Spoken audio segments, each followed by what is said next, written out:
حضرت رومی نے ایک لطیفہ لکھا ہے، وہ بات سمجھاتے ہیں لطیفہ لکھ کے۔ حضرت رومی کہتے ہیں ایک بادشاہ تھا، تو اس کو یہ بڑا اس کے ذہن میں بات بیٹھ گئی تھی کہ منحوس ہوتے ہیں لوگ۔ وہ اکثر ایک ہفتے میں ایک دفعہ شکار کھیلنے جاتا تھا۔ جب وہ جاتا تھا تو اپنے وزیروں سے کہتا کہ رستہ صاف کرا دو سارا، کوئی بندہ رستے میں نہ آئے، اگر کسی منحوس کے متھے لگ جاؤں تو میرا نا اس دن شکار ٹھیک نہیں ہوتا، کوئی منحوس آدمی سامنے نہ آئے۔ سارے رستے صاف کرا دیے جاتے۔ ایک دفعہ کا ذکر ہے کہ بادشاہ نکلا شکار کے لیے، تو رستے میں ایک بندہ آ گیا جو بیچارہ ایک آنکھ سے کانا تھا، پتا تھا سڑک پہ چڑھنا، بیچارہ غلطی سے چڑھ گیا، تھا بھی بندہ کانا، آنکھ سے نظر نہیں آتا تھا۔ بادشاہ کے رستے میں، اب بادشاہ کو بڑا غصہ، میرے رستے میں کیسے آ گیا؟ اب تیری شکل دیکھ لیا تو بندہ بھی منحوس قسم کا ہے، اب میرا شکار ٹھیک نہیں ہوگا۔ بادشاہ کہنے لگا اس طرح کرو، اس کو یہاں سڑک پہ باندھ دو۔ اس کو درخت کے ساتھ باندھ دیا، 2 سپاہی تلواریں دے کے کھڑے کر دیے، کہا میں واپس آتا ہوں، اگر تو میرا شکار ٹھیک ہوا تو یہ بچ جائے گا، اگر ٹھیک نہ ہوا اس کی خیر کوئی نہیں، ٹھیک ہے۔ بادشاہ شکار کھیلنے گیا، مزے کی بات کہ اس دن شکار بڑا ہی اچھا ہوا۔ وہ کہتے ہیں زندگی میں کبھی اتنا شکار نہیں مارا جتنا آج مارا، بڑا زبردست رزلٹ اس دن نکلا۔ بادشاہ وہ جانور سارے باندھے، گھوڑوں پہ سوار کیے اور لے کے واپس آ رہا تھا، تو اب وہ بندہ بیچارہ صبح سے بھوکا پیاسا بندھا ہوا ہے، بچوں کی روزی کمانے نکلا، بادشاہ کے قابو آ گیا، وہ بندھا ہوا ہے، زبان باہر پیاس سے نکلی ہوئی ہے، بھوک ہے، تکلیف ہے، آزمائش ہے۔ وہ کچھ لوگ تو ایسے ہوتے ہیں جو نا ظلم سہتے ہیں تو کہتے ہیں بس جان چھوٹ جائے، ہم کسی کو بتائیں گے نہیں۔ کچھ ایسے ہوتے ہیں جو کہتے ہیں ہم ظالم کا گریبان پکڑیں گے۔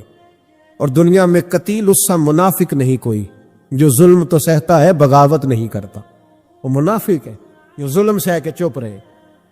تو وہ اب تنگ بڑا تھا لیکن بندہ جیدار قسم کا تھا، اور شیخ سعدی کہتے ہیں تنگ آمد بجنگ آمد، جب کوئی تنگ آتا ہے تو پھر وہ جنگ کرتا ہے، اس کا جنگ کا پروگرام بنا ہوا تھا۔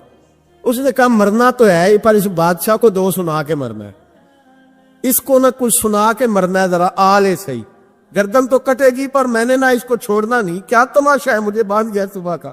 بادشاہ آیا تو بادشاہ بڑا راضی، شکار بڑا اچھا ہوا، کہنے لگا کھول دو اس کو۔ کھولا، وہ کہنے لگا میرا شکار بڑا اچھا ہوا ہے، لگتا تو مجھے یہ تھا کہ تیرا منہ دیکھا ہے تو شکار اچھا نہیں ہوا ہوگا، لیکن چونکہ بڑا اچھا ہوا ہے لہذا تجھے چھوڑتا ہوں، جا دوڑ جا۔ اب اس نے ارادہ کیا تھا 2 سنانی ہے، کھڑا ہو گیا، کہنے لگا بادشاہ تو نے تو سویرے میرا منہ دیکھا تھا، تیرا شکار تو بڑا اچھا ہوا ہے، پر میں نے سویرے تیرا منہ دیکھا تھا، میرا دن نہیں اچھا گزرا، میں بڑی تکلیف میں صبح سے، نہ پانی ملا ہے، نہ کھانا ملا ہے، نہ روٹی ملی ہے۔ اب مجھے بتا منحوس میں ہوں کہ تو ہے؟ اب بتا نحوست کس میں ہے، میرے اندر ہے کہ تورے اندر ہے، بتا۔ تو بادشاہ کانپنے لگ گیا، کہنے لگا اس کی گردن اڑانی ہے۔ اس نے کہا میں پہلے سے تیار ہوں گردن اڑوانے کی، سوچ سمجھ کے بات کی۔ قریب جو وزیر تھے نا وہ کہنے لگے بادشاہ ہم تجھے بڑی دیر سے سمجھا رہے ہیں کہ تو توہمات کا شکار ہے، تو وہمی ہو گیا ہے، تو ہر بات میں وہم پیدا کرتا ہے، تیرے اندر یہ کمزوری آ گئی۔ بندہ وہ ٹھیک کہہ رہا ہے، مارنا ہے تو تیری مرضی ہے، پر بات اس نے صحیح کی ہے۔ عارف رومی کہتے ہیں گدھے اور گھوڑے کی بحث ہونے لگی تھی۔ گھوڑا کہتا تھا آسمان کا رنگ نیلا ہے اور گدھا کہتا تھا نہیں کالا ہے۔ کئی گھنٹے بحث ہوئی، مقدمہ شیر کی عدالت میں چلا گیا۔ گھوڑے نے جاتے ہی کہا بادشاہ کئی گھنٹوں سے ہماری بحث چل رہی ہے، میں کہتا ہوں آسمان کا رنگ نیلا، آپ بتائے کون سا ہے؟ کا نیلا ہے؟ تو کہا یہ گدھا کہتا ہے کالا ہے۔ بادشاہ سلامت فرمانے لگے کہ بات بھی گھوڑے کی ٹھیک ہے اور گھوڑے کو عمر قید کی سزا بھی ہے۔ گھوڑے نے کہا سزا کس بات کی؟ اس نے کہا سزا اس بات کی کہ تم نے گدھے سے بحث شروع کر دی، تمہیں سمجھ نہیں آئی یہ گدھا ہے۔ کچھ گدھے ہیں ان سے بحث نہیں ہوتی، کالو سلاما، ان کو سلام کیا جاتا ہے بھائی۔ اب آپ گدھے سے بھی بحث کریں گے، وہ ہمارا معیار نہیں ہے، ہمارا سٹیٹس نہیں ہے، اس آدمی کے ساتھ بات کرنا یہ ہمارے معیار کے خلاف ہے۔ آپ کبھی بھی کسی گدھے سے بحث نہیں کریں، بلکہ کیا کریں، اس کو سلام کریں اور کوشش کریں تھوڑا دور سے کریں، تھوڑا سا ہٹ کے کریں، دور سے، کالو سلام۔ اور اگر کوئی ایسا شخص ہو جو نادانی میں جہالت کا مظاہرہ کر رہا ہے تو پھر تو اللہ والوں کا طریقہ محبت کرنے کا ہے، پھر اللہ والوں کا طریقہ درگزر کرنے کا ہے۔ پھر اللہ والے سمجھ جاتے ہیں کہ اس کی شعوری طاقتیں اتنی، پھر وہ اس پر سختی نہیں کرتے۔ میں آپ کی خدمت میں عرض کروں گا، ہمیں اپنے بچوں کی نادانیوں پر ان پر سختی نہیں کرنی چاہیے۔ اگر کوئی ان پڑھ آدمی نادانی کرے تو ہمیں سختی، اپنے بچوں کو اس ترتیب سے ہمیں قائل کرنا ہے کہ انہیں پتہ ہی نہ چلے کہ ان کی تربیت کی جا رہی، غیر محسوس طریقے سے۔ جب 15 لوگوں کے بیچ بیٹھ کے ہم اپنے بچے کا شکوہ کرتے ہیں نا کہ دیکھو جی باقی تو سارے ٹھیک تھے، یہ نالائق بھی ہے، نافرمان بھی ہے، ضدی بھی ہے، تو آپ اسے پکا کر رہے ہیں ضد پر، آپ اسے نالائکی پر پختہ کر رہے، آپ اس کا ذہن بنا رہے ہیں بغاوت والا، خدارا۔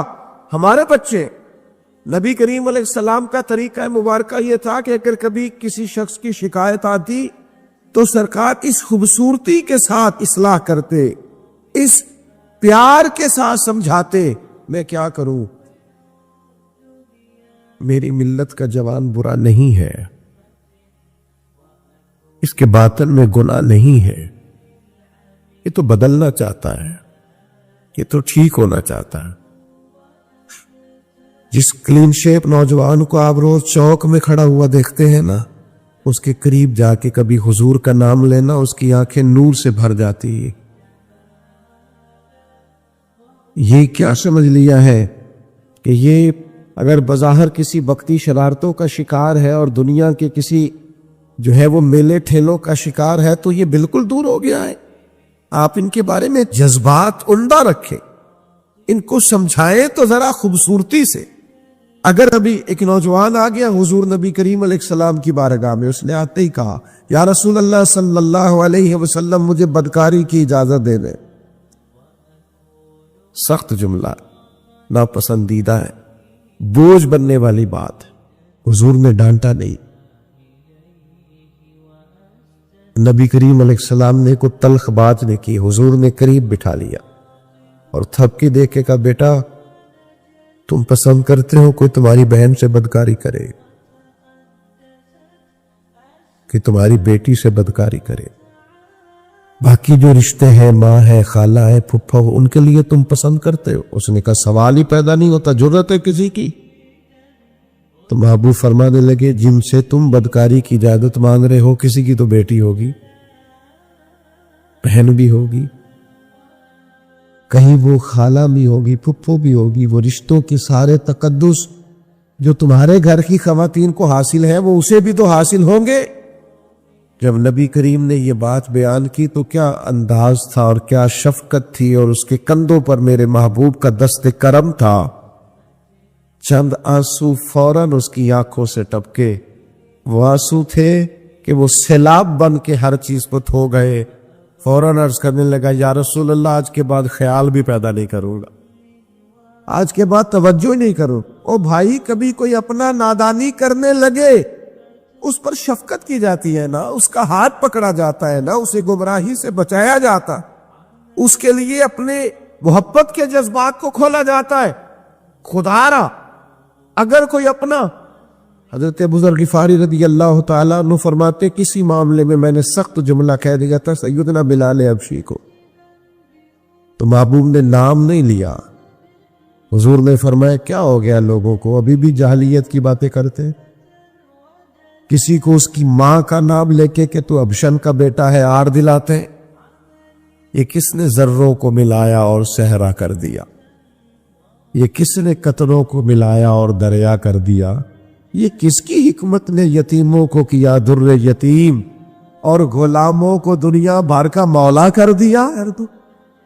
کس نے جرت کی ہے بلال سے یہ کہنے کی؟ حضرت ابو ذر فرماتے ہیں اور تو کوئی نہ سمجھا تو میں تو سمجھ رہا تھا نا۔ پھر میں اٹھ کے سیدنا بلال کے پاس گیا اور میں نے کہا اٹھاؤ نا اپنے قدم اور رکھو نا میرے سینے پر، اور میں لوگوں کو بتاؤں کہ اللہ تعالیٰ نے اب تمہیں عزت کتنی عطا فرما دی۔ وہی حضرت ابو ذر غفاری ہے کہ ایک مقام ایسا آیا بعد میں کہ جس قیمت کا لباس انہوں نے پہنا ہوا تھا اسی قیمت کا ان کے غلام نے بھی پہنا ہوا تھا۔ یہ جو آج بہت انسانیت کا درس دیتے ہیں نا لوگ، بیچارے رو رو کے غریبوں کی باتیں کرتے ہیں، ان سے کبھی پوچھیں آپ کے اور آپ کے ڈرائیور کے کپڑے ایک قیمت کے ہوتے ہیں؟ نبی کریم علیہ السلام نے تو فرمایا تمہارے غلام تمہارے بھائی ہیں، جیسا خود کھاؤ ویسا انہیں بھی کھلاؤ. یہ ابن ماجہ میں موجود ہے. جیسا خود پہنو انہیں بھی پہناؤ. ان کی طاقت سے زیادہ ان پر بوجھ نہ ڈالو، اور اگر بوجھ ڈالو تو ان کے ساتھ کام میں شریک ہو جاؤ. تو اپنا اگر کبھی کوئی نادانی کرے تو آپ کا سینہ کشادہ ہونا چاہیے، بڑا ہونا چاہیے، وسیع. اور یہ آپ کو ان اولیاء کی درگاہوں سے ملے گا. حضرت خواجہ فخر جہاں دہلوی ایک زمانہ عقیدت مند تھا حضرت علیہ رحمہ کا. اچھا یہ بھی یاد رکھنا 100% لوگوں کا عقیدت مند ہونا ٹھیک نہیں ہوتا، یہ 90-95% ہی ٹھیک ہوتا ہے. ہاں ورنہ نظر لگ جاتی ہے. یہ تھوڑا بہت جو 2-4 لوگ ہوتے ہیں نا، یہ بھی بیچارے کسی مخلوق میں حکمت کا تقاضا ہوتے ہیں. لیکن میری یہ گزارش رہتی ہے اکثر طلباء سے، یہاں تو جو کہ بزرگ علماء بیٹھے ہیں ان سے تو میں کیا کلام عرض کروں گا. طلباء سے میں اکثر کہتا ہوں یار 100 لوگ جمعہ پڑھنے آئے تمہارے پیچھے، 2 تمہارے مخالف ہیں، 98 تو محبت والے ہیں نا، پر تم نے ساری تقریر 2 پہ ہی کر دی. ایک ہندو نے نا کتاب لکھی ہے حضور علیہ الصلوۃ والسلام کے سیرت مبارکہ پر. ہندو نے، وہ ہندو کہتا ہے کہ میں نے نا عجیب منظر دیکھا ہے عرب کے لوگوں کا. ہندوؤں نے نا بڑا خوبصورت میرے محبوب کے بارے میں لکھا ہے. ایک ہندو نے جب حضور کی سیرت پر کتاب لکھی تو کچھ لوگوں نے کچھ اشعار لکھے، تو لوگوں نے کہا تو ہندو ہو کے حضور پہ لکھتا ہے، ہندو ہو کے. تو اس نے بڑا عجیب جملہ کہا، کہنے لگا ہو جائے عشق کسی سے کوئی چارہ تو نہیں، اور صرف مسلم کا محمد پہ اجارہ تو نہیں، صرف مسلم کا محمد پہ. اور پھر کہنے لگا نام و نسب سے اگرچہ ہندو ہوں پر کملی والے میں تیرا سادھو ہوں، کملی والے میں تیرا سادھو، میں تو ساتھ دیوانہ ہوں یا رسول اللہ آپ کا. تو نبی پاک علیہ السلام کے بارے میں لوگ لکھتے ہیں، وہ کہتے ہیں وہ محبت سے نہیں لکھ رہا، وہ سمجھ لیں کہ ایک عالمی تجزیہ نگار ہے تو ایک تجزیہ دے رہا ہے. کہتا ہے میں نے 2 قسم کے عرب دیکھے، 2 قسم کے. ایک عرب میں نے وہ دیکھے جو اتنے انا پرست ہیں، اتنے خود غرض ہیں، اتنے اپنے ذات کے بت میں الجھے ہوئے ہیں کہ وہ ایک حوض پہ اپنے گھوڑوں کو پانی پلانے گئے، 10 15 20 گھوڑوں کو پانی پلانے گئے ہیں. تو جھگڑا ہو گیا، پہلے میں نے پلانا ہے، میں بڑا چودھری ہوں. اس نے کہا نہیں میں تجھ سے بڑا ہوں، پہلے میں نے پلانا ہے. اس پہ جھگڑا ہوا. وہ غیر جانبدار تجزیہ نگار کہتا ہے اس پہ جھگڑا ہوا، لڑائی ہوئی، قتل ہوئے. اتنے قتل ہوئے کہ یہ قتل نسلوں تک چلے، نسلوں تک یہ قتل آگے بڑھے. وہ کہتا ہے ایک میں نے وہ عرب دیکھے. اور پھر کچھ عرصے کے بعد مکے اور مدینے میں اللہ نے اپنے نبی کو بھیجا، مصطفیٰ کریم علیہ السلام آئے. کہتا پھر انہی عربوں کا میں نے ایک اور رنگ بھی دیکھا، انہی عربوں کا میں نے ایک اور رنگ. وہ جو گھوڑے کو پانی پلانے پر لڑ رہے تھے، آج میں نے دیکھا کہ ایک جنگ کے موقع پر 3 صحابہ یا 7 صحابہ زخمی پڑے، زخموں سے چور ہیں. ایک آدمی پانی کا پیالہ لے کے آیا، ایک کو کہا پانی پی لو، زخمی ہو، شدید زخمی ہو، نزع کا عالم ہے، تھوڑی دیر میں ہو سکتا ہے شہادت نصیب ہو، پی لو. کل جو گھوڑے کو کہتا تھا پہلے میں نے پلانا ہے، میں نے پلانا ہے، آج وہی قوم میں نے عجیب رنگ دیکھا، کہا پانی پی لو. تو کہنے لگا یار میں تھوڑا زخمی ہوں، یہ جو میرے ساتھ لیٹا ہے یہ زیادہ زخمی ہے، پہلے اس کو پلا دے، میرے بھائی کا بھلا ہو جائے. کہتا پانی لے کے اس کے پاس پہنچے، اس کو کہا تو پی لے. تو وہ کہنے لگا نہیں میں زخمی ضرور ہوں پر جوان ہوں، یہ میرے ساتھ جو صحابی لیٹے ہیں یہ زخمی بھی ہیں بوڑھے بھی ہیں، ان کو پہلے پلا. میں بات کہتے ہیں میں تیسرے کے پاس گیا تو اس نے کہا نہیں یار چوتھے کو پلا، وہ زخمی بھی ہے بیمار بھی ہے، اسے زیادہ ضرورت ہے. کہتے چوتھے کے پاس گیا تو وہ تڑپ اٹھا، کہنے لگا 5ویں کو پلا، اس لیے کہ اسے زخم مجھ سے پہلے لگا ہے، اس کا جہاد بھی مجھ سے سخت ہے. کہتے اس کے پاس گیا تو کہنے لگا یار 6 کے پاس چلا جا، اس لیے کہ اس کا وقت مجھے زیادہ قریب لگ رہا ہے. کہتے میں 6 کے پاس گیا تو وہ بول اٹھا، کہنے لگا وہ 5 جس رسول کا کلمہ پڑھتے تھے میں بھی اسی محمد کا ماننے والا ہوں، تو مجھے نہ پلا 7ویں کو پلا. کہتے اس کے قریب گیا اور میں نے وہ منظر دیکھا کہ وہ کہنے لگا نہیں اگر وہ 6 قربانی دے سکتے ہیں تو میں نے بھی نبی پاک سے تربیت لی ہے، تو پہلے کے پاس جا. کہتے ہیں میں اس کے پاس جا کے کھڑا ہوا تو روح پرواز کر گئی. میں دوسرے کے پاس گیا تو کلمہ پڑھ کے شہادت کا جام پی گیا. میں تیسرے کے پاس گیا تو حوض کوثر تک وہ بھی پہنچ گیا. کہتے ہیں ساتوں کے ساتوں وصال کر گئے. پانی میرے ہاتھ میں تھا اور میں اس صحرا میں کھڑے ہو کے سوچ رہا تھا یہ وہ لوگ ہیں جنہوں نے دل کا کلمہ بھی پڑھا ہے, روح کا کلمہ بھی پڑھا ہے. یہ ان کا صرف وجود نہیں جھکتا رب رسول کی بارگاہ میں, جب یہ جھکتے ہیں تو ان کے دل بھی جھکے ہوئے ہوتے ہیں, ان کی روحیں بھی جھکی ہوئی ہوتی. حالات بدل گئے میرے بھائی. ایک زمانہ وہ تھا جب حضرت عمر فاروق کی لونڈی نے کلمہ پڑھا. ہاں حضرت عمر لونڈی نے کلمہ پڑھا تو حضرت عمر نے اسے الٹا لٹکا لیا, درے مارتے. بی بی کہتی عمر مجھے اتنا مارتے کہ مارتے مارتے تھک جاتے, پھر پانی منگاتے, پانی پی کے پھر مارتے. یہ وہی عمر ہے جو کہتے جو کلمہ پڑھے گا گردن کاٹ دوں گا. یہ وہی عمر ہے جو کوئی غریب مسکین قریب نہیں پھٹک سکتا تھا, لونڈی کو دروں سے مارتے. وہی عمر کلمہ پڑھ گئے. پر پہلے تو ایک قبیلے کے سردار تھے نا بھائی, پہلے ایک قبیلے کے سردار تھے تو الٹا لٹکا کے مار. چاہیے تھا نا جب امیر المومنین بنتے زیادہ سخت ہو جاتے اور ان کے اندر سختی آتی, پر امیر المومنین بن گئے. 24 لاکھ مربع میل پر حکومت, 24 لاکھ مربع میل کا حکمران, چہرے پہ نقاب پہنا, کنز الاموال میں روایت موجود. وہی عمر جو کل غریب عورت کو دروں سے مارتے, وہی عمر. انقلاب آ گیا, سوچ بدل گئی, نگاہ اور دل مسلمان ہو گئے. عمر گزر رہے ہیں, ایک گھر سے بچوں کے رونے کی آواز آئی. چہرے پہ نقاب پہنے عمر رک گئے. افلا غلام ساتھ تھا. کہنے لگے پتہ کر کوئی مسئلہ ہے. دروازے پہ دستک دی. بی بی تیرے بچے کیوں روتے؟ کہنے دوڑ جاؤ. کون ہوتے ہو؟ تمہیں کیوں بتاؤں؟ غریب ہر ایک کو نہیں داستان بتائیں. ابھی ایک جماعت آ گئی, مجھے بتاؤ میں حل کروں گا. پھر دوسرا آ گیا زخم ٹٹولنے, مجھے بتاؤ میں کس کس کے سامنے زخم کھولے, کس کس کو بتائیں. بی بی کہنے لگی جا دوڑ جا. درجنوں آتے ہیں روز پوچھتے ہیں, پوچھ کے تو بھی جا. آدھی رات کو تو کون ہے؟ حضرت عمر منت کرنے لگے, کہنے لگے بی بی تیری مہربانی بتا تیرے بچے کیوں روتے ہیں.